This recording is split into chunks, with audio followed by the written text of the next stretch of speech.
ان الحمد للہ نحمده ونستعینه ونستغفره ونعوذ باللہ من شرور انفسنا ومن سیئات اعمالنا من يهده اللہ فلا مضل له ومن يضلل فلا هادی له واشهد ان لا الہ الا اللہ وحدہ لا شریک له واشهد ان محمدا عبدہ ورسولہ اما بعد فإن خير الحديث كتاب الله وخير الهدي هدي محمد صلى الله عليه وآله وسلم وشر الأمور محدثاتها وكل محدثة بدعة وكل بدعة ضلالة وكل ضلالة في النار. أعوذ بالله السميع العليم من الشيطان الرجيم من همزه ونفخه ونفثه. بسم اللہ الرحمن الرحیم. رب اشرح لی صدری ویسر لی امری واحلل عقدۃ من لسانی یفقہوا قولی. بسم اللہ الرحمن الرحیم. ان اللہ وملائکتہ یصلون علی النبی یا ایہا الذین آمنوا صلوا علیہ وسلموا تسلیما. اللہم صلی علی محمد وعلی آل محمد کما صلیت علی ابراہیم وعلی آل ابراہیم انک حمید مجید. اللہم بارک علی محمد وعلی آل محمد کما بارکت علی ابراہیم وعلی آل ابراہیم انک حمید مجید. اللہم ربنا آتنا فی الدنیا حسنۃ وفی الآخرۃ حسنۃ وقنا عذاب النار. ربنا آتنا من لدنک رحمہ وہیئ لنا من امرنا رشدا. لا الہ الا انت سبحانک انی کنت من الظالمین. حسبنا اللہ ونعم الوکیل. یا حی یا قیوم برحمتک استغیث ولا حول ولا قوة الا باللہ العلی العظیم. آمین.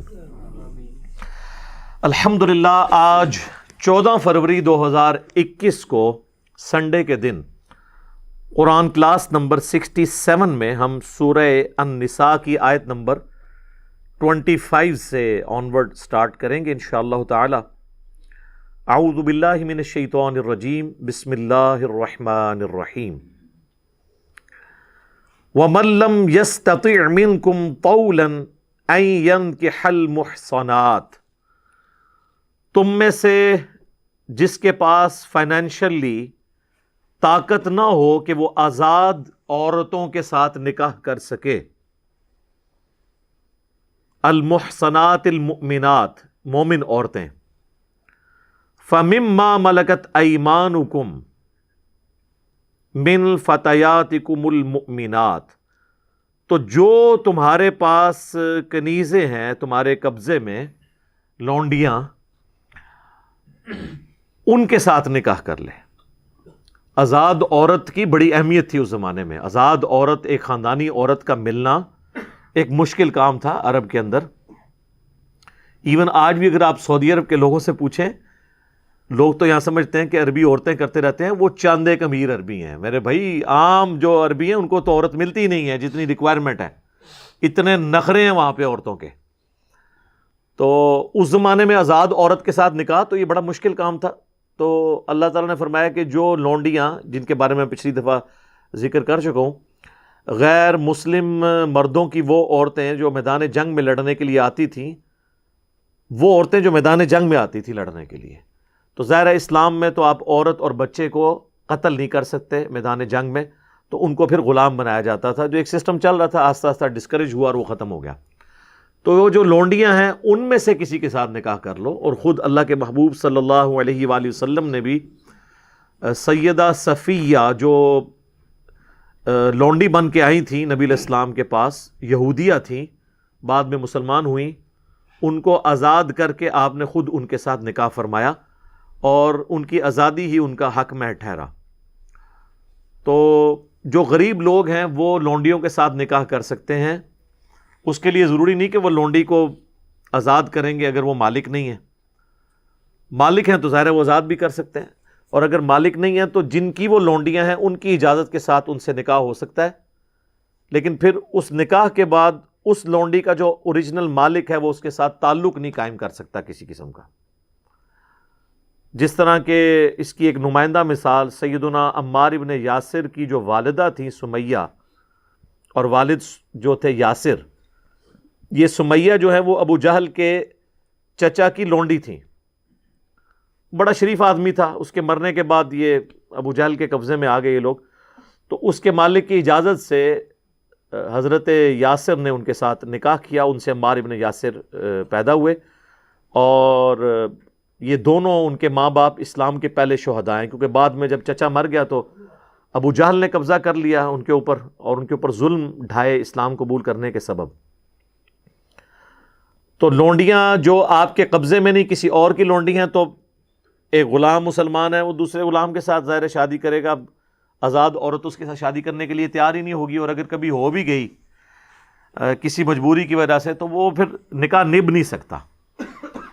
اس کی نمائندہ مثال سیدنا زید بن حارثہ کی شادی سیدہ زینب کے ساتھ اسی لیے نہیں چلی کہ وہ ہاشمی خاتون تھی, یہ غلام زادے تھے, نبی اسلام نے اگرچہ بیٹا بنایا ہوا تھا ان کو لیکن ہے تو غلام تھے, تو اس لیے وہ زیادہ عرصہ وہ شادی چل نہیں سکی. تو اللہ تعالیٰ فرما رہا ہے اگر آزاد عورتیں نہ ملیں تو پھر جو کنیزیں ہیں یا لونڈیاں, جن کے حوالے سے میں پچھلی کلاس میں ڈسکشن کر چکا, آج تفصیل میں نہیں جاؤں گا, ان کے ساتھ نکاح کر لو. واللہ اعلم بایمانکم, اللہ تعالیٰ خوب جانتا ہے تمہارے ایمان کے متعلق کیا کیفیت ہے. بعضکم من بعض, تم میں سے بعض سے ہو, یعنی یہ تو اللہ نے دنیا میں کسی کے لیے آزمائش اس طرح کی بنا دی کہ کوئی مرد ہے, کوئی عورت ہے, کوئی غلام ہے, کوئی آزاد ہے, تو لیکن ہے سب کے سب آدم کی اولاد سے, وہی اسی جنس سے ہوا. فانکحوہن باذن اہلہن, تو نکاح کرو ان لونڈیوں کے ساتھ ان کے سرپرستوں کی اجازت سے. وآتوہن اجورہن بالمعروف, اور انہیں حق مہر جو ہے وہ جو معروف طریقے پر حق مہر بنتا ہے اس معاشرے کے اندر وہ دو. محصنات غیر مصافحات, تاکہ وہ بھی پاک دامن بن جائیں اور بدکاری سے بچ جائیں. ولا متخذات اخدان, اور کسی قسم کی کوئی پوشیدہ دوستی نہ ہو عورتوں کے ساتھ. نکاح چونکہ اعلانیہ ہوتا ہے, پوشیدہ دوستی کی تو اسلام میں اجازت نہیں ہے. تو لونڈیاں جو ہے ان کا کریکٹر بھی پورا صحیح ہوتا تھا, تو اس لیے اللہ تعالیٰ نے فرمایا کہ ان کو محسنہ بناؤ. محسنہ یعنی حصار میں بند, کسی قلعے کے اندر بند. تو شریعت میں محسنہ وہ عورت ہے, وہ آزاد عورت جو کسی خاندان کے قلعے میں بند ہو جاتی ہے. اگر وہ آزاد عورت ہے تو وہ اپنے باپ کے قلعے میں ہے, وہ محسنہ ہے. اگر وہ لونڈی ہے تو آزاد ہونے کے بعد وہ اپنے خاوند کے حصار میں آ جاتی ہے, یا آزاد کیے بغیر بھی کسی غلام کے ساتھ شادی کر لیتی ہے تو وہ بھی محسنہ بن جاتی ہے کہ وہ ایک حصار کے اندر, قلعے کے اندر آ جاتی ہے. فَإِذَا أُحْصِنَّ, جب وہ نکاح سے محفوظ ہو جائیں, یعنی ایسی لونڈیاں جو شادی کر لیں, آزاد تو وہ نہیں ہو سکیں لیکن انہوں نے نکاح کر لیا تو اس کی وجہ سے محسنہ بن گئی. آتَيْنَ بِفَاحِشَةٍ, اگر پھر بھی وہ بے حیائی پر اتریں, فَإِنْ أَتَيْنَ بِفَاحِشَةٍ, پھر بھی اگر وہ بے حیائی پر اتریں, فَعَلَيْهِنَّ نِصْفُ مَا عَلَى الْمُحْصَنَاتِ, تو ان پر سزا کا آدھا ہوگا جو کہ آزاد عورت کو سزا دی جاتی ہے. اب یہ جو آیت کا پورشن ہے, اس سے وہ لوگ جو شادی شدہ زانی کی سزا رجم کے قائل نہیں ہیں, جس کے اوپر سنی اور شیعہ کا اجماع ہے, بخاری اور مسلم میں درجنوں احادیث ہیں, وہ اسی آیت کے حصے کا سہارا لیتے ہیں. وہ یہ کہتے ہیں کہ جب قرآن کہہ رہا ہے کہ جو لونڈی ہے اس کو آدھی سزا دی جائے گی, شادی کے بعد بھی اگر وہ بے حیائی کرتی ہے تو رجم تو آدھا نہیں ہو سکتا, رجم تو پورا ہی ہوتا ہے. یعنی رجم میں تو یہ ہوتا ہے کہ زمین میں گاڑ کے زانی شادی شدہ کو پتھر مار کے اسے ہلاک کر دیا جاتا ہے. وہ سورہ نور میں جب آئے گا تو میں ڈیٹیل سے ڈسکس کروں گا, آلریڈی میری کئی ایک ویڈیوز اس پہ ریکارڈ ہیں. تو اب جو لونڈی اگر بے حیائی کرتی ہے تو اب آدھا رجم کس طرح کیا جائے؟ تو وہ کہتے ہیں اس میں امپلائڈ ہے کہ جو 100 کوڑوں کی سزا آئی ہے سورۃ النور کے اندر، وہی شادی شدہ کی بھی سزا ہے اور غیر شادی شدہ کی بھی، کیونکہ 100 کوڑے تو آدھے ہو کے 50 ہو سکتے ہیں، رجم کا آدھا نہیں ہو سکتا۔ اب یہ لاجیکلی تو ان کی بات درست ہے اگر یہ معاملہ اسی طریقے سے ہو، لیکن اگر آپ ان آیات کو دقت نظر سے دیکھیں اور جہاں سے یہ ٹاپک سٹارٹ ہوا تھا والمحصنات من النساء، تو میں نے پہلے بھی عرض کیا کہ محسنہ قلعے میں بند عورت، 2 عورتوں کے لیے محسنہ لفظ بولا گیا، ایک وہ غیر شادی شدہ عورت جو آزاد عورت ہے، جو اپنے باپ کے انڈر رہ رہی ہے لیکن وہ غلام نہیں ہے، وہ بھی محسنہ ہے، اور وہ شادی شدہ عورت جو ہے تو لونڈی یا غلام یا کنیز تھی لیکن اب خاوند کے انڈر آ گئی تو وہ بھی محسنہ ہے۔ دونوں کے اوپر محسنہ کا لفظ بولا گیا، لہذا چونکہ ٹاپک چل رہا تھا غیر شادی شدہ عورتوں کے حوالے سے محسنہ، اور ان کا کمپیریزن کروایا گیا کہ اگر تم ایسی محسنہ کے ساتھ شادی نہیں کر سکتے جو آزاد ہے تو پھر لونڈی کو محسنہ بنا لو، اس کے ساتھ نکاح کر لو۔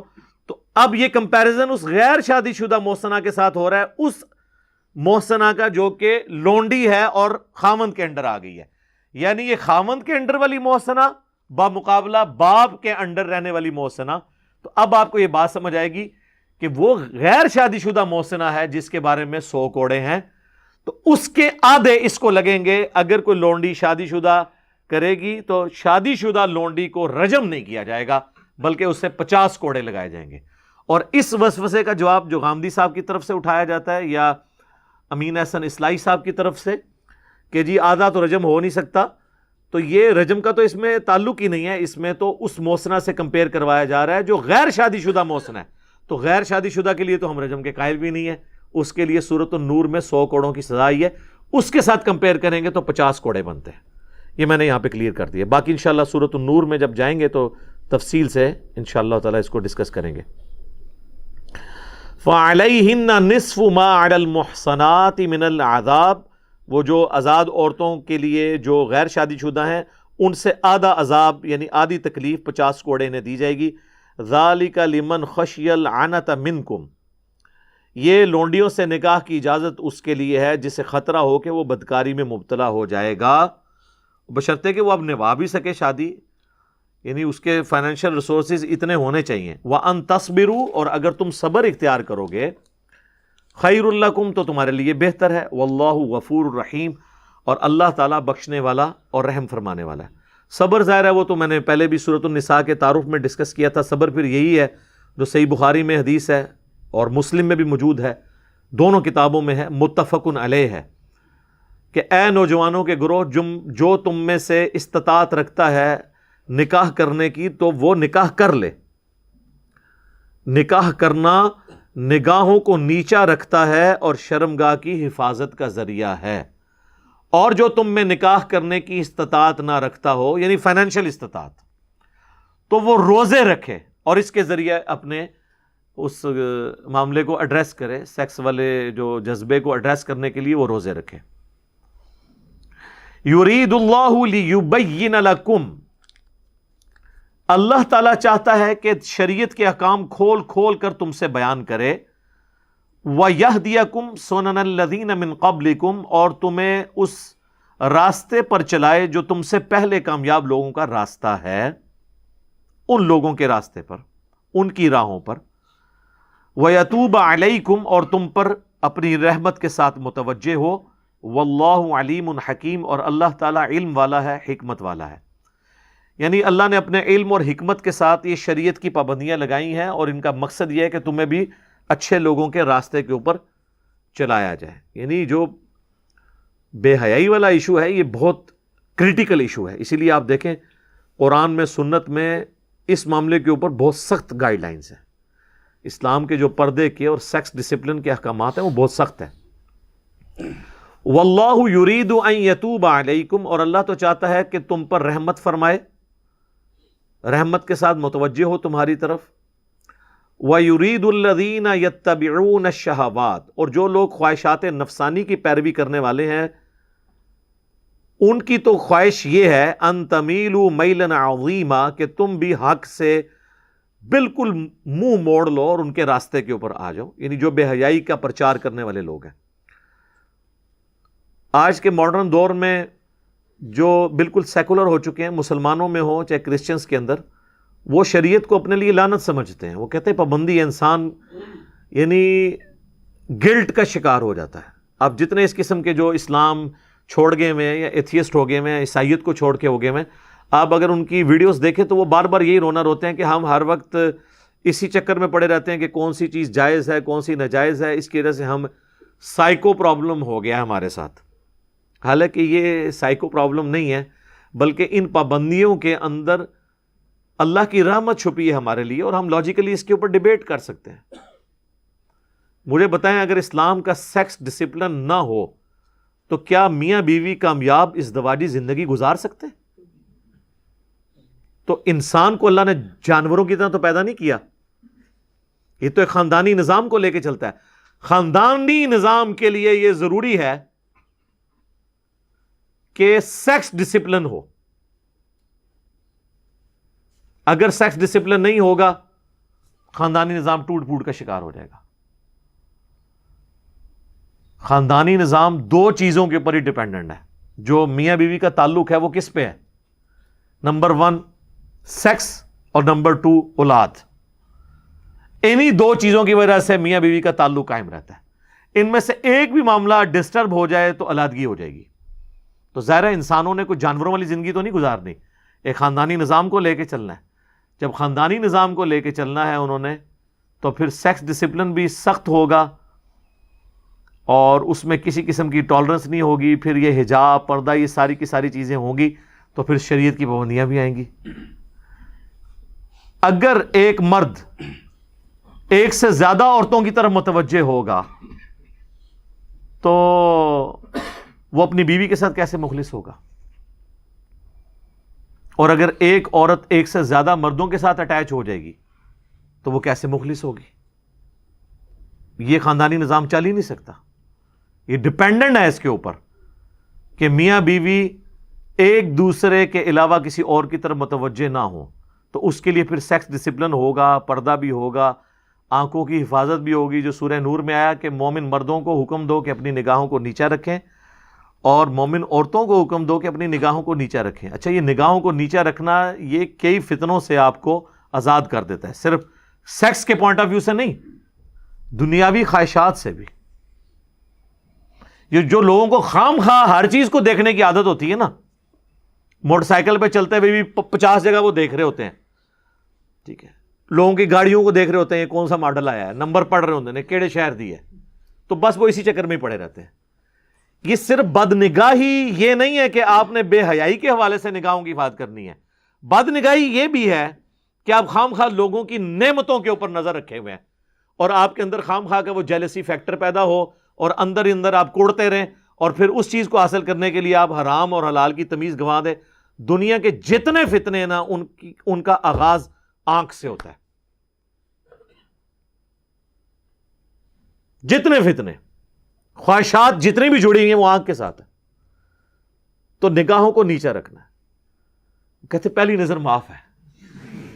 پہلی نظر معاف کا یہ مطلب نہیں کہ نظر ڈال کے معافی مانگنی ہے، پہلی نظر ہے اچانک اٹھ جانے والی نظر۔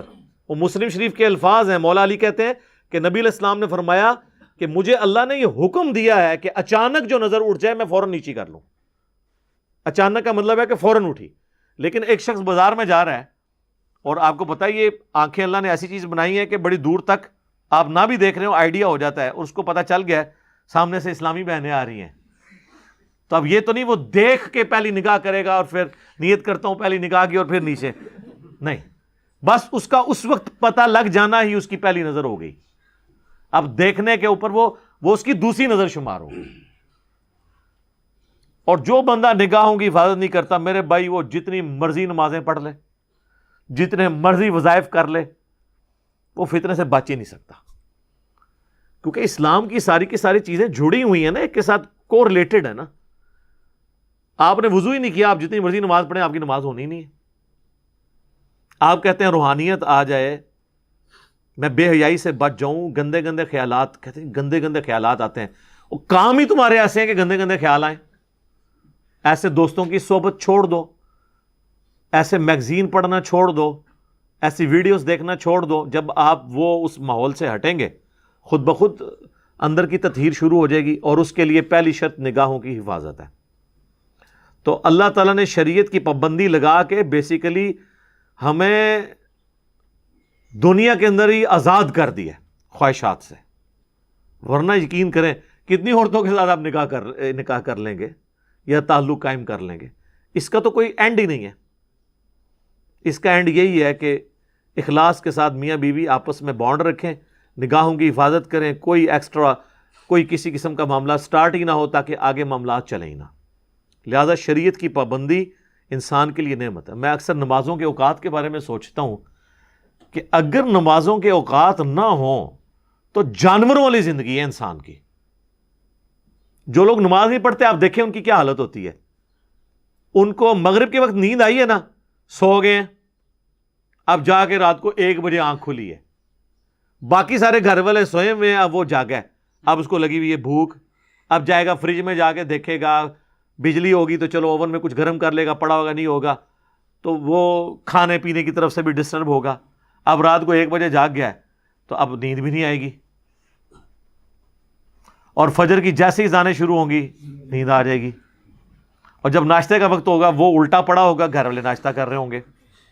تو نمازوں کا اگر ٹائم ٹیبل نہ ہو تو جانوروں والی زندگی ہے آپ کی. نماز کی وجہ سے ہم اپنے ٹائم ٹیبل کو مینٹین رکھتے ہیں. عصر کے بعد آئے ہیں نا، نیند بھی آئی ہے، بندہ کہتا ہے نہیں یار وہ مغرب کی نماز کا ٹائم ہو جائے گا، مغرب پڑھیں گے، اس کے بعد آپ کہیں گے چلو میں اب کھانا کھا لوں، عشاء بھی تو پڑھنی ہے، عشاء پڑھ کے ایک دفعہ ہی سوؤں گا. لیکن اگر آپ کی کوئی روٹین نہ ہو، جو اکثر ہمارے مسلمانوں کے نوجوان بھی ذرا ان کی حالت دیکھ لے کیا ہے، جانوروں کی سی زندگی گزار رہے ہیں، جانوروں سے بھی بدتر. تو شریعت جو ہے یہ لعنت نہیں ہے بلکہ نعمت ہے، اور یہ اللہ نے یہ پابندیاں لگا کے ہم پر احسان کر دیا. یہ پابندیاں نہیں ہیں بلکہ ہمیں سلیقہ سکھایا ہے. اس کے علاوہ کوئی اور پیٹرن ہو ہی نہیں سکتا کہ آپ سکون کی زندگی گزاریں. کوئی بندہ روزانہ 1 فلم بھی دیکھ لے، 2 فلمیں بھی دیکھ لے، کتنی دیکھے گا؟ At the end of the day bore ہو جائے گا، اینڈ ہی کوئی نہیں ہے. انسان کی زندگی ایک خاندانی زندگی ہے جس میں ماں باپ بیوی بچوں کے حقوق ہیں، وہ اپنے معاملات کو لے کے چلنا ہے، اللہ کے حقوق پورے کرنے ہیں، ایک ڈسپلن لائف گزارنی ہے آپ نے. اور اسی لائف میں کہنے کو تو وہ پابندی ہے، لیکن وہ پابندی ایسی پابندی ہے اس کی وجہ سے آپ سکون کے ساتھ زندگی گزار رہے ہیں. دنیا میں بھی آپ دیکھ لیں، آپ کسی ڈاکخانے کے باہر بینک میں یا ڈاکخانے کے باہر بل جمع کروانے کے لیے کھڑے ہوں اور وہاں پہ 1000 لوگ بل جمع کروانے کے لیے آ جائیں، اگر تو وہ قطار میں کھڑے ہوتے ہیں تو پھر تو سارے کرا لیں گے، اور اگر قطار نہیں بنتی تو پھر تو شام تک بھی فارغ نہیں ہوں گے، اور لڑائی جھگڑا بھی الگ سے ہوگا. ڈسپلن کا یہ فائدہ ہوتا ہے. اس طرح شریعت بھی ایک ڈسپلن ہے. تو اللہ تعالیٰ فرماتا ہے کہ جو خواہشات کی پیروی کرنے والے لوگ ہیں وہ تو چاہتے ہیں کہ تم لوگ بالکل راہ حق سے منہ موڑ لو، اور اللہ تعالیٰ تمہیں اس رحمت کے ساتھ تمہاری طرف متوجہ ہوتا ہے. رحمت سے مراد شریعت کی پابندیاں. یرید اللہ ان یخفف عنکم، اللہ تو چاہتا ہے تم سے ہلکا کر دے بوجھ. یہ ساری کی ساری پابندیاں لگا کے اللہ نے آپ سے بوجھ ہلکا کیا ہے. شریعت کی پابندی لگا کر آپ کو نفسیاتی مریض بننے سے، انزائٹی سے بچا لیا. وَخُلِقَ الْإِنسَانُ ضَعِيفًا، اور انسان کو تو اللہ نے کمزور پیدا کیا. یہ حقیقت بات ہے. انسان کے پاس صرف ایک چیز ہے جو اس کو سب پہ بھاری کر دیتی، وہ عقل ہے. باقی ہماری جتنی کیپیبلٹیز ہیں نا وہ جانوروں سے بہت کم ہے. ہاتھی جو ہے نا وہ زمین پہ پاؤں مار کے نا 40 کلومیٹر دور تک نا کمیونیکیشن کر لیتا ہے دوسرے ہاتھی کے ساتھ. 40 کلومیٹر. کتے کی سونگنے کی حساب دیکھ لیں. عقاب کتنے کلومیٹرز اوپر سے اپنا شکار نیچے دیکھ لیتا ہے. تو آپ جانوروں کو ذرا کنسیڈر کرنا شروع کریں، بندہ پریشان ہو جاتا ہے. یہ جو سرخاب آتے ہیں رشیا سے، جب وہاں پہ زیادہ ٹھنڈ پڑتی ہے تو وہ ہمارے سب کانٹیننٹ میں آتے ہیں. 5,000 کلومیٹر ایٹ لیسٹ سفر کر کے آتے ہیں ہر سال، اور وہ ہوا میں ہی سفر کرتے بھی سوتے بھی ہیں اور اسی دوران اڑتے رہتے ہیں، اور ان کو یہ بھی پتا ہے کہ ہم نے ویوز جو یعنی ایئر کے جو مختلف لیئرز ہیں کس لیئر میں اڑنا ہے کہ ہم آسانی کے ساتھ یہاں پہنچ جائیں۔ وہ میرے بھائی کے ایک دوست ہیں، تو وہ سرخاب کا شکار کر کے نا تو گھر میں ایک دفعہ سرخاب دینے کے لیے آئے، تو مجھے کہنے لگے علی بھائی یہ پر دیکھیں، یہ وہ پر ہیں جو بوئنگ اور ایئر بس کا کوئی جہاز بھی اس طرح کے پر نہیں رکھتا جو اللہ نے اس کو پر دیے ہیں، فیولنگ کی بھی ضرورت نہیں سر، بس وہ وہاں سے چلتے ہیں اور یہاں وہ سوتے بھی ہیں، کھانے پینے کی بھی کوئی حاجت نہیں ان کو، یہاں پہ پہنچ جاتے ہیں، اور پھر جب موسم دوبارہ نارمل ہوتا ہے وہ واپس چلے جاتے ہیں۔ تو جانوروں کو آپ کسی بھی جانور کی اگر خوبیاں گننی شروع کریں تو بندہ حیران رہ جاتا ہے۔ اچھا یہ جانور بھی تو بیمار ہوتے ہیں، ان کو بھی زخم ہوتے ہیں، ٹھیک ہو جاتے ہیں، اور کپڑے اللہ نے ایسے دیے ہیں ان کو کہ بدلنے کی بھی ضرورت نہیں ہے، ہمیں تو کپڑے دھونے پڑتے ہیں، نئے پہننے پڑتے ہیں، اللہ نے پر دیے ہیں وہ خود بخود ٹوٹتے ہیں، نئے اگتے ہیں، صفائی والا معاملہ بھی ان کا ہوتا رہتا ہے، ان کو کوئی نلاتا دھلاتا نہیں ہے۔ تو آپ ایک اگر جانوروں کی کوالٹی دیکھیں تو انسان تو آپ کو نظر آئے گا کہ واقعی یہ جو اللہ نے فرمایا میں خلق الانسان ضعیفا، اتنا کمزور ہے انسان کہ آپ انسان کے بچے کو ٹیبل پہ رکھ دینا وہ نیچے گر جائے گا، لیکن آپ بلی کا چھوٹا سا بچہ بھی ٹیبل پہ رکھیں وہ نیچے نہیں گرے گا، اس کی جبلت میں اللہ نے ڈال دیا۔ یہ جو مرغیوں کے چھوٹے چھوٹے چوزے جب نکلتے ہیں انڈے سے، کس اسکول میں جاتے ہیں وہ؟ دانا چگنا سیکھنے کے لیے، پانی پینے کے لیے، اور جب چیل آتی ہے تو وہ اپنے ماں کے پروں کے نیچے آتے ہیں، ان کو کس نے یہ ساری چیزیں سکھا دی ہیں؟ یہ اللہ تعالیٰ نے ان کی جبلت میں، انسٹنکٹ میں ساری خوبیاں ڈال دی ہیں، اور انسان کو صرف ایک چیز ہے وہ عقل، جس کی وجہ سے اس نے سب کو قابو کیا ہوا ہے، ادروائز انسان کی اپنی جو کیپیبلٹیز ہیں نا وہ جانوروں کے مقابلے پہ بہت کم ہے، انسان بہت کمزور ہے، جانوروں سے ڈر جاتا ہے، لیکن عقل دیکھیں آپ کے، عقل کی وجہ سے اتنے بڑے بڑے ہاتھی شیر ان کا شکار کر لیتا ہے۔ اگر ان کے پاس بھی وہی عقل ہو تو زمین پہ انسانوں کو نہ زندہ رہنے دیں۔ ہاں جی جناب، بس وہ آپ ایک عید قربان پہ صرف ایک ہی بیل ذبح کریں گے، باقی بیل پھر آپ کو ذبح کریں، ان کے سامنے ذبح ہو رہے ہوتے ہیں، پھر اگلا پکڑ کے آپ لاتے ہیں ذبح کر دیتے ہیں آپ، ورنہ اگر وہ یہ دیکھ لیں کہ یہ اس کا کیا مطلب ہے جو ان کے ساتھ ہو رہا ہے ہمارے ساتھ بھی ہونا ہے، تو آپ بیل میں جتنی طاقت ہے آپ اس کو گرا سکتے ہیں اگلے بیل کو۔ انسان اپنی عقل کی وجہ سے چل رہا ہے لیکن ہے کمزور۔ اب میرے بھائیوں اگلی آیت جو ہے نا سورہ النساء کی آیت نمبر 29، یہ بہت کریٹیکل آیت ہے۔ انسانی تمدن کے اعتبار سے انسان چونکہ ایک خاندانی زندگی کے ساتھ اپنے سارے معاملات کو لے کے چل رہا ہے، ایک معاشرے کو وجود بخشا جاتا ہے خاندانوں کے ذریعے، تو کسی بھی معاشرے کی بقا دو چیزوں کے اوپر ہے، نمبر 1 احترام جان اور نمبر 2 احترام مال۔ جس معاشرے کے اندر جان اور مال کی حفاظت نہیں ہوگی وہ بدترین معاشرہ ہوگا۔ بخاری اور مسلم دونوں میں جو حدیث ہے، نبی علیہ السلام کے آخری خطبات میں سے ایک یوم النحر کا خطبہ ہے جو آپ نے 10 ذوالحجہ 10 ہجری کو منا کے میدان میں دیا، ایک وہ ہے جو عرفات کے میدان میں دیا تھا، ایک منا کے میدان میں دیا ہے جو بخاری اور مسلم دونوں میں ہے۔ وہ آپ نے اکثر سنا ہوگا کہ نبی علیہ السلام نے صحابہ سے پوچھا آج کون سا دن ہے، تو انہوں نے کہا اللہ اور اس کا رسول بہتر جانتے ہیں۔ پوچھا یہ کون سا مہینہ ہے، تو انہوں نے کہا اللہ اور اس کا رسول بہتر جانتے ہیں۔ یہ کون سا شہر ہے، تو انہوں نے کہا اللہ اور اس کا رسول بہتر جانتے ہیں، عز وجل وصلی اللہ علیہ وآلہ وسلم۔ صحابہ کہتے ہیں ہمیں پتا تھا لیکن ہم نے جواب اس لیے نہیں دیا، ہو سکتا ہے نبی علیہ السلام ان ساری چیزوں کے نام چینج کرتے ہیں۔ تو اس میں کئی اور الفاظ ہیں جو آج ٹاپک نہیں ہے، اس میں ایک لفظ ہے، آپ نے جو ایک جملہ بولا کہ تمہاری جان، تمہاری مال اور عزت ایک دوسرے پہ اسی طریقے سے حرام ہے جس طرح کہ یہ شہر مکہ کی حرمت ہے اور اس جگہ کی حرمت ہے، یعنی شہر مکہ کی، اس مہینے کی اور آج کے اس دن کی، قربانی کے دن کی حرمت ہے نا، جس طرح اللہ کے نزدیک یہ عزت والا ہے، اور ذوالحجہ کا مہینہ حرمت والا مہینہ ہے جو 4 حرمت والے مہینے ہیں ان میں سے، اور شہر مکہ یہ حرمت والی جگہ ہے. جس طرح یہ حرمت والی چیزیں نا، اس طرح ایک دوسرے کی جان مال عزت ایک دوسرے مسلمان کے اوپر حرام ہے کہ وہ اس کو نقصان پہنچائے. اور یہ نبی اسلام نے کمپیریزن اس لیے کرایا کہ کعبے کی توہین کو تو لوگ گناہ سمجھیں گے، لیکن کسی دوسرے کے ساتھ زیادتی کرنے کو گناہ نہیں سمجھیں گے.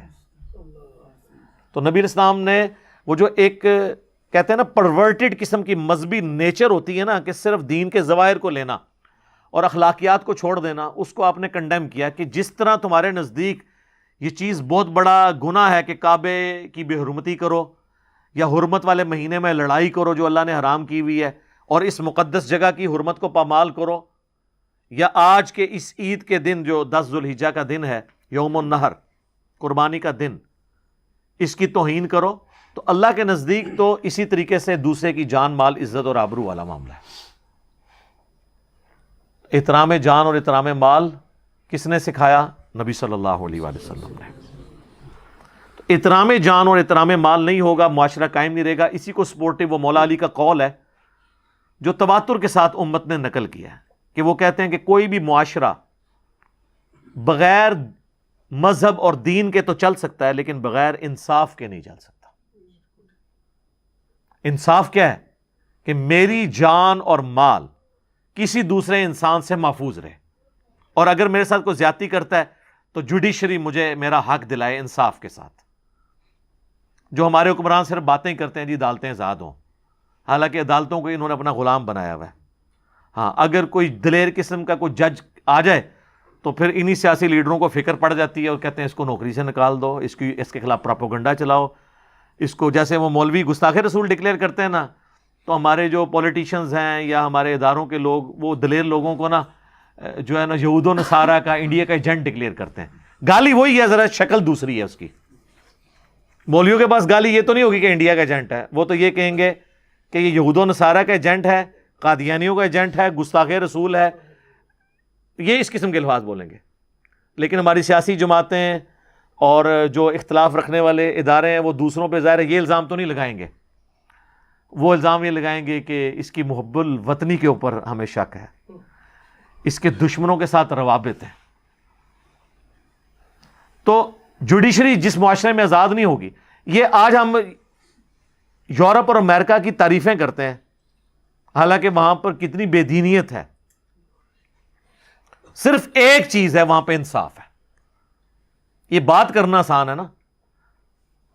ہمارے ملک میں تو آپ دوسرے فرقے کے بندے کو اجازت نہیں دیتے کہ وہ ترقی کر جائے. یورپ اور امریکہ کے اندر انہوں نے نہیں یہ دیکھنا کہ یہ سب کانٹیننٹ کا رہنے والا ہے، یہ چائنا کا رہنے والا ہے یا ہمارا شہری ہے، جو پرفارم کرے گا اوپر جائے. کتنے ہمارے سب کانٹیننٹ کے لوگ بلینر وہاں ہوئے ہیں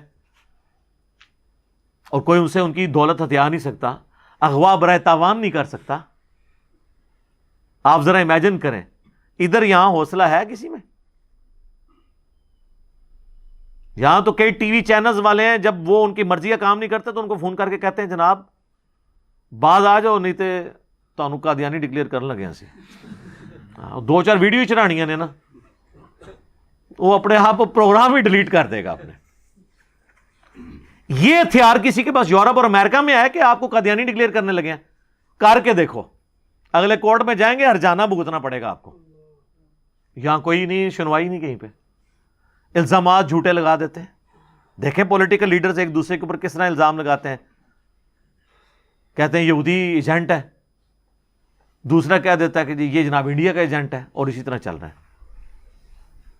تو یہ اللہ سے ڈرنا چاہیے. تو احترام جان اور احترام مال، تو سیدنا علی کا جو قول ہے نا کہ انصاف کے بغیر معاشرہ نہیں رہ سکتا، انصاف کی وجہ سے وہ معاشرے قائم ہیں. اور آج آپ دیکھ لیں وہاں پہ لوگ سکون کی زندگی گزار رہے ہیں. یہاں پہ آپ اپنے مذہب پہ بات کرتے ہوئے ڈرتے ہیں کہ مولوی چوکی نہ دے تو کدھرے. آپ یورپ امریکہ میں چلے جائیں، آپ کو یہودی اور عیسائی پادریوں سے بھی خطرہ نہیں ہوگا کہ آپ دین کی بات کر رہے تھے، یہ آپ کے ساتھ کوئی ایکٹیویٹی پرفارم کر دیں. تو اسی لیے یہاں جتنے لوگ ہیں وہ پولیٹیکل اسائلم کے لیے یا مذہبی طور پہ اپنے آپ کو علماء کرام کے شر سے بچانے کے لیے غیر مسلم ملکوں میں ہی تو جاتے ہیں، مسلمان ملکوں میں تو نہیں جاتے. آپ دیکھ لیں کتنے آپ کے علماء وہاں بیٹھے ہوئے ہیں. جاوید احمد غامدی صاحب ہندوؤں کے ڈر سے وہاں بیٹھے ہوئے، لیکن وہاں دیکھ لیں وہ بیٹھے ہوئے ہیں، اب امریکہ چلے گئے تو وہاں ان کو سکون ہے. اپنی بات ٹھیک ہے، علمی اختلاف کوئی رکھ سکتا ہے وہ اپنی جگہ، لیکن یہاں پہ لوگ علمی اختلاف نہیں رہنے دیتے. مجھے خود غامدی صاحب بتانے لگے کہ میں تو 5 وقت نماز پڑھتا تھا مسجد میں، ماڈل ٹاؤن میں جب رہتے تھے. تو ایک دن کہتے ہیں ایک مسجد کے بزرگ نے مجھے سائڈ پہ جا کے کہا، اور کہا بڑے اخلاص کے ساتھ، کہ دیکھیں آپ کی مطلب اللہ کے ساتھ کمٹمنٹ اپنی جگہ، لیکن آپ اپنی جان کے تو دشمن ہیں، ہمارے پہ مہربانی فرمائیں، یہاں پہ بم پھٹا تو ہم آپ کے ساتھ خام خواہ شہید ہو جائیں گے، تو آپ گھر میں نماز پڑھا کریں. کیونکہ ان دنوں وہ یہ ضرب عضب اور رد الفساد نہیں ہوا تھا نا، تو اس لیے جو نان اسٹیٹ ایکٹر ہیں نا وہ بڑے عروج پہ تھے، اور غامدی صاحب ان کے خلاف کھڑے ہوئے تھے. ٹھیک ہے، مولوی تو ظاہر آپ کو پتہ ہے سپورٹر تھے، اور کسی زمانے میں ہمارے وہ ریاستی ادارے بھی ان کے سپورٹر تھے. وہ جب پھر ان اداروں کو فٹ ہوئے وہ بندے، ہم تو اس وقت بھی کہتے تھے یہ تمہارے گاٹے فٹ ہو رہیں گے، اپنی جو ہے نا یہ ڈاکٹرن بدلو، اپنا نیریٹو بدلو. اب شکر ہے کہ ان کو سمجھ آئی، لیکن بہت بعد میں سمجھ آئی، جب ہمارے کتنے فوجی جوان شہید ہوئے، آج تک کتنے لوگ شہید ہو رہے ہیں، اب جا کے یہ سکون ہوا ہے کافی حد تک. تو وہ غامدی صاحب کہتے ہیں مجھے وہ کہنے لگے بڑے اخلاص کے ساتھ کہ بھی آپ گھر ہی نماز پڑھا کریں. تو کہتے ہیں اس دن میں نے پھر فرسٹ ٹائم یہ سوچا کہ میں نے کبھی سوچا بھی نہیں تھا میں نے ملک چھوڑ کے جانا ہے. تو یہاں تو لوگ کہہ دیتے ہیں ملک چھوڑ کے کیوں چلے گئے. جناب آپ کی تو جرت نہیں ہے کہ آپ ایک عالم دین ممبر پہ جھوٹ بول رہا ہو یا غلط حدیثیں بیان کر رہا ہو جو حدیثیں ہو ہی نہ، اور جھوٹے واقعات بیان کر رہا ہو، آپ جمعے کے خطبے کے بعد اس سے سوال بھی نہیں پوچھ سکتے. اپنی تو آپ کی جرت یہ ہے، اور لوگوں کو مشورے دیتے ہیں جی چوک کے رکھو کام. وہ مولوی جو آپ کو حضرت عمر رضی اللہ تعالیٰ عنہ کا یہ واقعہ سناتا ہے نا کہ انہوں نے کرتا سلوا لیا تھا، تو ان کے سلمان فارسی کھڑے ہوئے اور کہا کہ ہم تیرا خطبہ نہیں سنیں گے جب تک یہ پتہ نہ چلے تو نے کپڑے کیسے سلوائے ہیں، کیونکہ مال غنیمت سے ہر شخص کو ایک چادر ملی تھی، تو ایک چادر میں تو تیرا لباس نہیں بنتا، یہ تو نے کیسے سلوایا. تو انہوں نے کہا کہ میرا بیٹا جواب دے گا. انہوں نے اپنی چادر اپنے باپ کو گفٹ کی، ان 2 چادروں سے ان کا لباس بنا. تو انہوں نے کہا ہاں اب تم بیان کرو، ہم سنیں گے بھی، تم حکم دو، ہم اطاعت بھی قبول کریں گے. یہ واقعہ جو مولوی بیان کر رہا ہوتا ہے نا، ممبر سے اترنے نہیں آپ نے اس کو دینا، کیونکہ حضرت عمر کو بھی ممبر پہ ہی پوچھا تھا. وہیں آپ کھڑے ہو کے پوچھیں کہ حضرت صاحب آپ 4 سال پہلے ایک سائیکل پہ آئے تھے، آج آپ نے ڈرائیور بھی اور ہونڈا سیوک رکھی ہوئی ہے، یہ کہاں سے آئی ہے؟ آپ کی تنخواہ تو 25,000 ہے، 25,000 کا تو پیٹرول بھی نہیں اس میں پورا ہوتا. تو یہ اللہ کی اتنی مہربانی آپ پہ کیسے ہوئی ہے؟ حضرت عمر کی سنت پہ عمل کرتے ہوئے ذرا بتائیں. تو 3-4 دہشت گرد قسم کے اس کے چیلے وہاں کھڑے ہوں گے، وہ کہیں گے کہ آپ کو مفتی صاحب سے بات کرنے کی تمیز نہیں ہے. ایک صحیح جملہ ہے انہوں نے، یا کہیں گے آپ ذرا کمرے میں تشریف لیں. کمرے نہیں جانا، ہاں کمرے گئے تو ہوتا جنت ہی پہنچا دیں تو.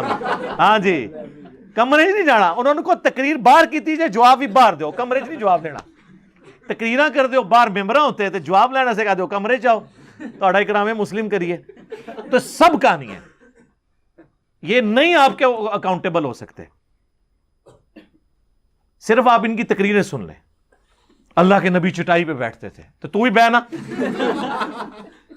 نہ چھوڑ دیں میرے بھائی. ان کا لیونگ سٹینڈرڈ آپ دیکھیں، آپ حیران ہو جائیں گے. کوئی پرائم منسٹر، کوئی آرمی چیف اس لائف کو نہیں انجوائے کر رہا جو یہ لوگ کر رہے ہیں.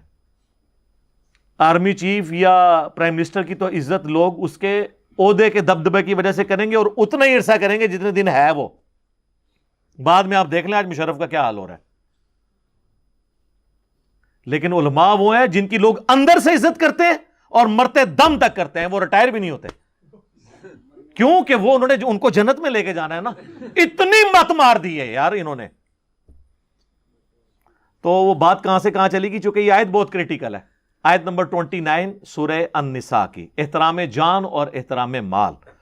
یا ایھا الذین آمنوا لا تأکلوا اموالکم بینکم بالباطل، اے اہل ایمان مت مال ہڑپ کرو ایک دوسرے کا باطل طریقے سے.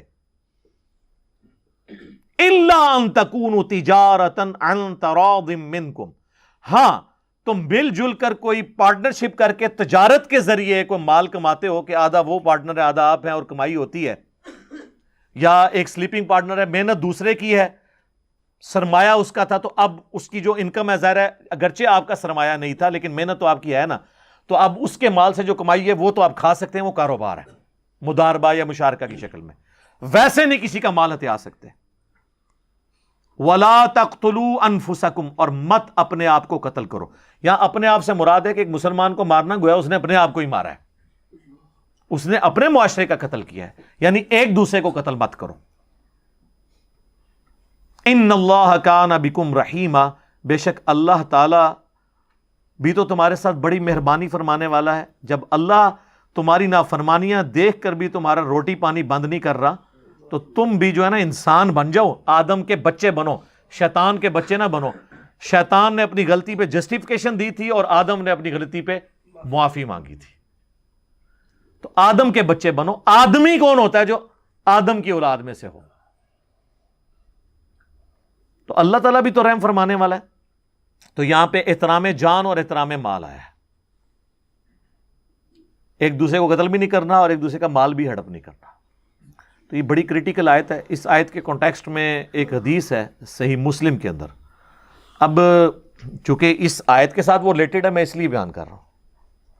صحیح مسلم میں حدیث ہے انٹرنیشنل نمبر کے مطابق 4776، جو ہم نے اپنے کربلا والے ریسرچ پیپر میں بھی ڈالی ہوئی ہے، کہ عبد الرحمن بن عبد رب کعبہ ایک تابعی ہیں، وہ کہتے ہیں کہ میں خانہ کعبہ شریف میں داخل ہوا اور میں نے دیکھا کہ حضرت عبداللہ بن عمر بن عاص جو صحابی ہیں، وہ خانہ کعبہ کی دیوار کے ساتھ ٹیک لگائے ہوئے اصحاب کو، اپنے ساتھیوں کو، تابعین کو حدیث بیان کر رہے ہیں، جس حدیث کے اندر وہ ترغیب دلا رہے ہیں کہ اپنے حکمران کی اطاعت تم پہ ضروری ہے۔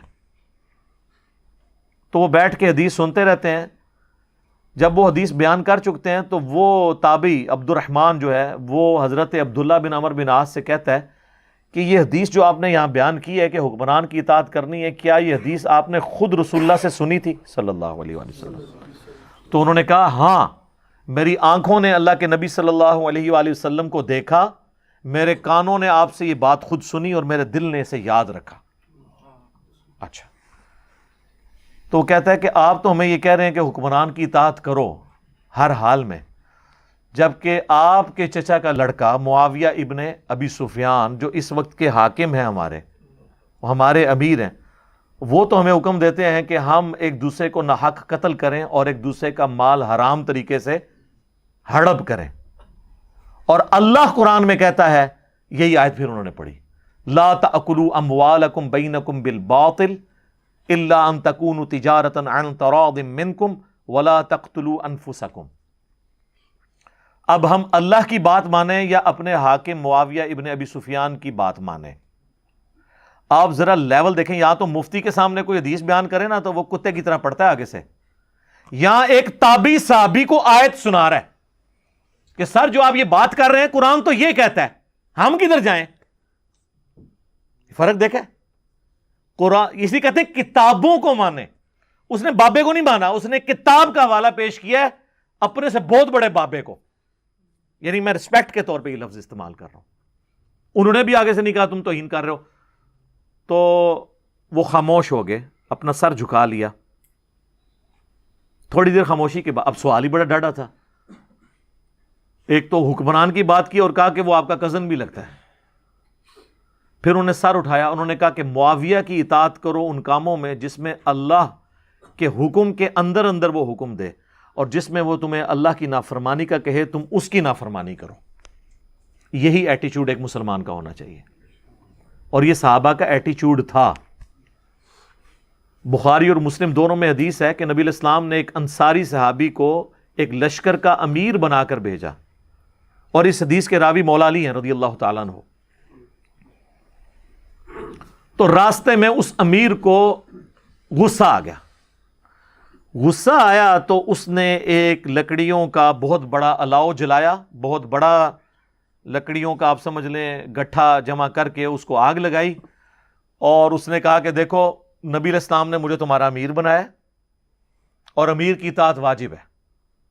بخاری مسلم میں حدیث ہے نا کہ جس نے میرے بنائے ہوئے امیر کی اطاعت کی اس نے میری اطاعت کی، اور جس نے میری اطاعت کی اس نے اللہ کی اطاعت کی، اور جس نے میرے بنائے ہوئے امیر کی نافرمانی کی اس نے میری نافرمانی کی، اور جس نے میری نافرمانی کی اس نے اللہ کی نافرمانی کی۔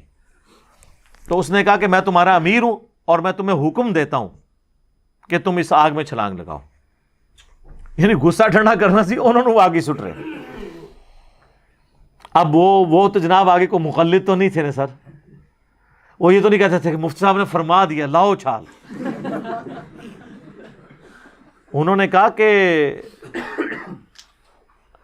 بڑا پیارا جملہ بولا, انہوں نے کہا ہم تو آگ سے بچنے کے لیے ہی رسول اللہ کے دین کو قبول کیا تھا ہم نے, اور تم ہمیں آگ میں پھینک رہے ہو. ہائے ہائے ہائے. آج کوئی یا تو لوگ پیروں کے کہنے پہ بچے ذبح کرتے ہیں.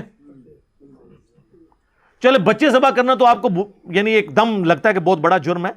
اس سے بڑا جرم یہ ہے کہ پیروں کے, بزرگوں کے, مفتیاء کے, علماء کے کہنے کے اوپر لوگ سنت کے مطابق نماز پڑھنے سے ڈر جاتے ہیں,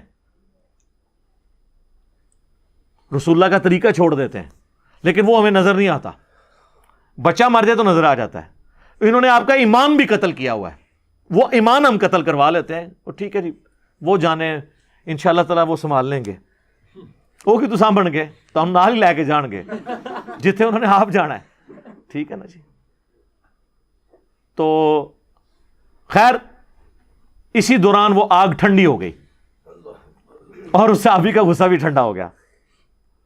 حدیث کے الفاظ ہیں کہ اس صحابی کا غصہ بھی ٹھنڈا ہو گیا, اور جیسے ہی وہ سفر سے واپس آئے نا, انہوں نے سیدھا رسول اللہ کو شکایت کی کہ جی آپ کے امیر نے ہمارے ساتھ یہ کیا ہے.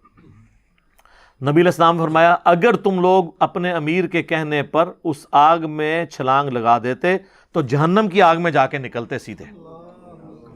اس سے یہ بات پتہ چلی کہ امیر, مفتی, بزرگ, اگر کوئی صحابی بھی ہو اور وہ قرآن و سنت کے خلاف چلنے کا آپ کو کہے تو آپ نے نہیں ماننا. یہ ہے اس میں سے میسج. آپ نے اس کو یہی کہنا ہے کہ کتاب و سنت کو میں نے فالو کرنا ہے. اور اس حدیث کے آخر میں الفاظ ہیں, نبی علیہ السلام نے فرمایا کہ اللہ کی اطاعت کے اندر ہی کسی کی اطاعت کی جا سکتی ہے, اللہ کی نافرمانی میں مخلوق کی اطاعت جائز نہیں ہے.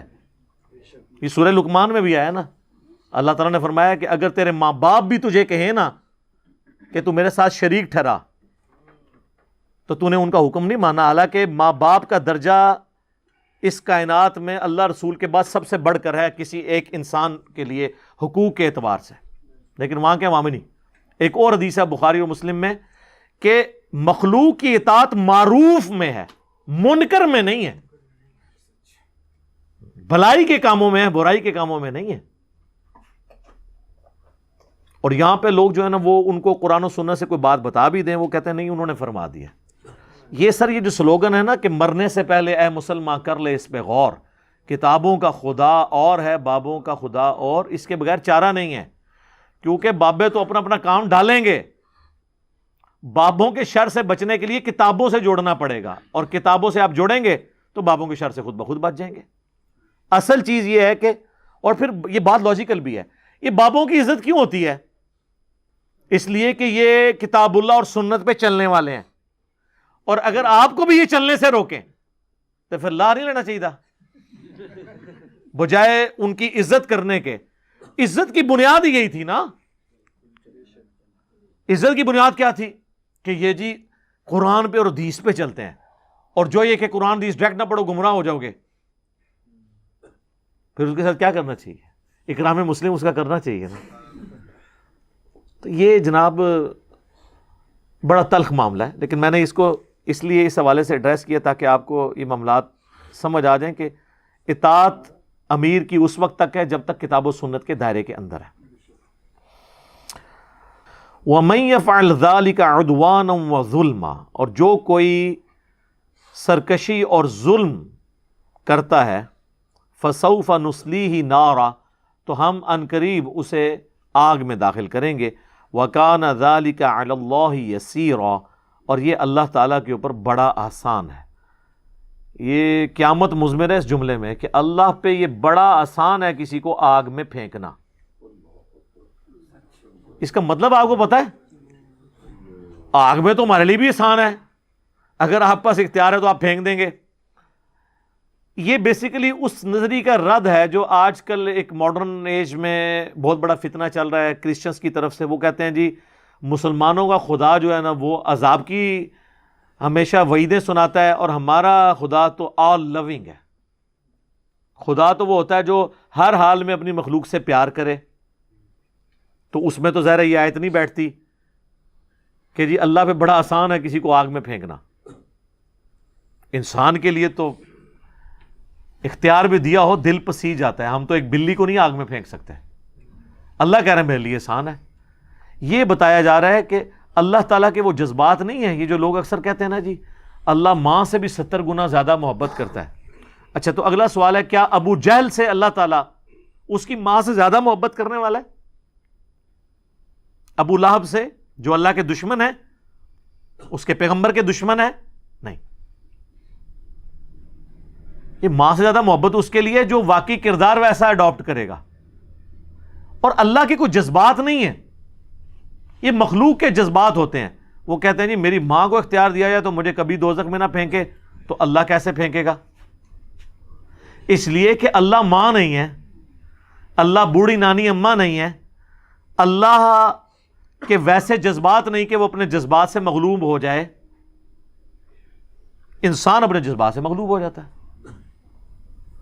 اللہ کے ساتھ یہ کمزوریاں نہیں جڑی ہوئی. اس کے لیے کوئی مشکل نہیں کسی کو جہنم میں پھینکنا, بہت آسان ہے. اللہم اجرنا من النار. یہ اللہ نے دنیا اس لیے نہیں بنائی ہے کہ لوگ اپنی مرضی کی زندگی یہاں پہ گزاریں. ہاں کوئی گزاریں گے اللہ گزارنے دے گا, لیکن آخرت پھر وہ اللہ کی مرضی کی ہوگی. تو یہ اللہ پہ بڑا آسان ہے کسی کو آگ میں پھینکنا. قیامت مزبر ہے اس کے اندر, اللہ تعالیٰ کا یہ معاملہ نہیں. اور پھر میں نے ان کرسچنس کو ایک علمی پھکی بھی دی تھی. اگر میں تمہاری لاجک مان لوں گاڈ از آل لونگ, تو یہ بتاؤ کیا تمہیں اختیار دیا جائے کہ تم اپنے دشمن کی بیوی کو موت دے دو جس کے 4 5 6 7 چھوٹے چھوٹے بچے ہوں, تمہارا دل پسیجے گا نہیں کہ اپنے دشمن کی بیوی کو قتل کرو اپنے اس دشمن کی دشمنی میں جس کے چھوٹے چھوٹے بچے ہوں؟ ظالم سے ظالم شخص بھی ایک بار ضرور سوچے گا. تو اگر خدا آل لونگ ہے ان معنوں میں, تو اللہ تو روزانہ ہزاروں ایسے عورتوں کو موت دیتا ہے جن کے چھوٹے چھوٹے بچے ہوتے ہیں. تو اللہ اپنے جذبات سے مغلوب کیوں نہیں ہو جاتا؟ ان کو چھوڑ دینا. اللہ کو نہیں پتا ستیلی ماں ان کے ساتھ کیا کریں گی, ان کی باقی کی زندگی کیسے گزرے گی. تو اللہ جذبات سے مغلوب ہونے والا نہیں ہے. یہ دنیا آزمائش کے ساتھ اللہ نے جوڑی ہے.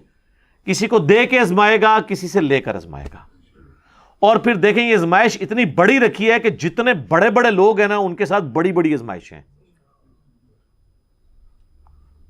حسین ابن علی جیسی آزمائش امت میں سے کسی پہ آئی ہے کیا؟ اگر دین پر چلنا, نیک زندگی گزارنا آزمائشوں کو ٹال دیتا تو ان سے ٹال جاتی.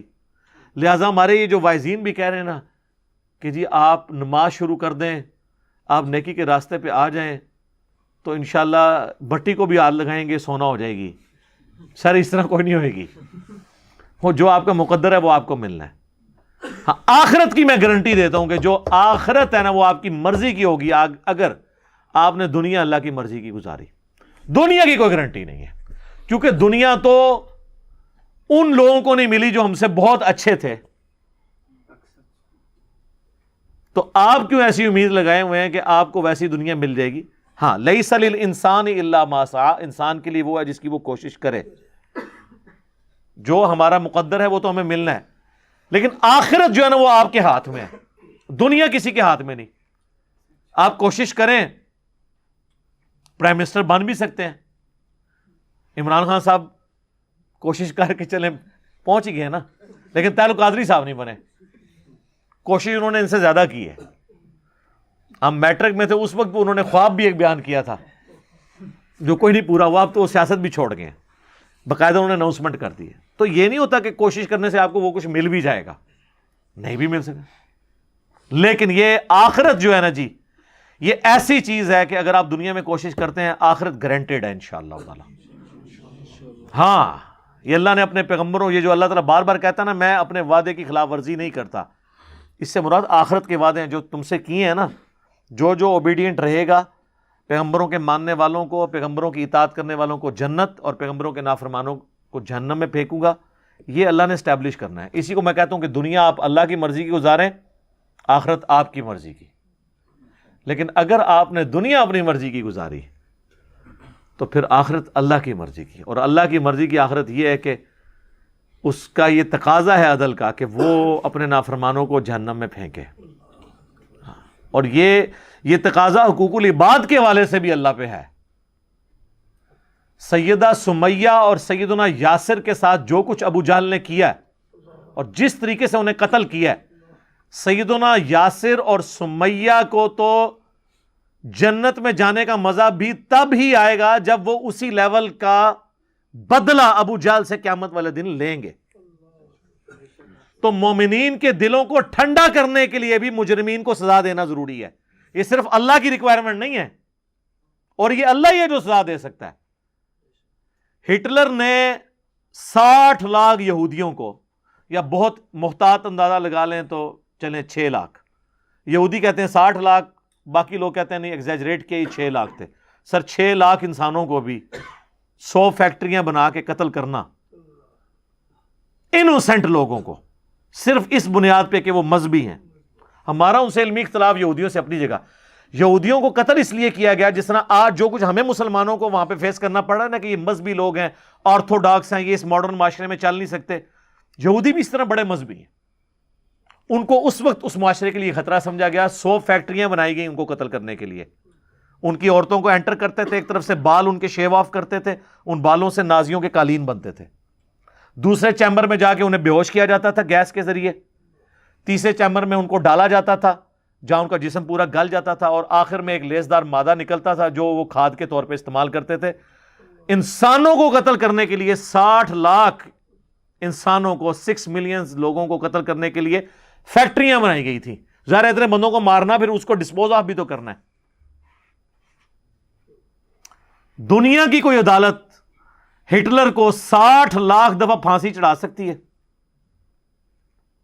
سر اللہ کر سکتا ہے کہ 60 لاکھ دفعہ قیامت میں ہٹلر کو زندہ کرے اور 60 لاکھ دفعہ اسی تکلیف سے گزارے ایک یہودی کے بدلے میں.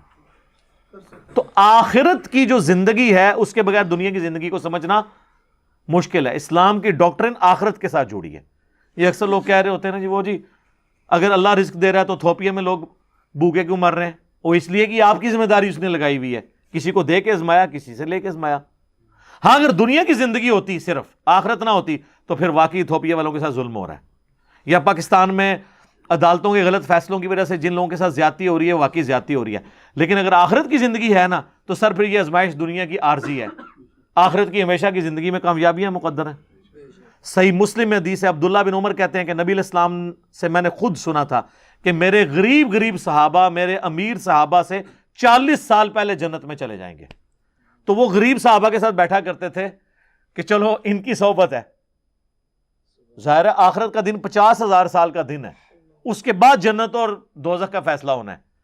ان 50,000 سال میں 40 سال کوئی پہلے جنت میں چلا جائے تو بہت بڑی کامیابی ہے. اور 40 سال تو مشکل سے شعور کی زندگی انسان کی ہوتی ہے، 15-20 سال تو ویسے ہی گزر جاتے ہیں. تو آخرت کے ساتھ اگر دنیا کو جوڑ کے سمجھیں گے نا پھر یہ پورا پرفیکٹ ڈاکٹرن ہے جو اللہ نے اپنے پیغمبروں کے ذریعے دی ہے. لیکن اگر آخرت کو آپ ہٹا دیں گے تو پھر آپ ہود بھائی والی باتیں ہی کریں گے اور رچرڈ ڈاکنز والی باتیں ہی کریں گے. تو آخرت کے ساتھ جوڑیں گے پھر اسلام کا ماڈل پرفیکٹ ہوتا ہے. صرف دنیا کی بات کریں گے تو وہ جتنے اعتراضات کیے جاتے ہیں وہ اپنی جگہ بالکل لاجیکل ہیں، لیکن جب آخرت کی ڈاکٹرن سے جوڑیں گے تو بالکل فٹ ان یہی ماڈل بنتا ہے جو اللہ تعالیٰ نے انسانیت کو دیا ہے. اللہ تعالیٰ سے دعا ہے جو حق بات میں نے کہی اللہ تعالیٰ ہمارے دلوں میں راسخ فرمائے. اگر جذبات میں میرے منہ سے کوئی غلط بات نکل گئی تو اللہ تعالیٰ ہمارے دلوں سے معاف کر دے. ہمیں کتاب و سنت کی تعلیمات پر عمل کر کے دوسرے بھائیوں تک پہنچانے کی توفیق عطا فرمائے. سبحانک اللہم و بحمدک اشہد ان لا الہ الا انت استغفرک و اتوب الیک وما علینا الا البلاغ المبین. جزاکم اللہ خیرا.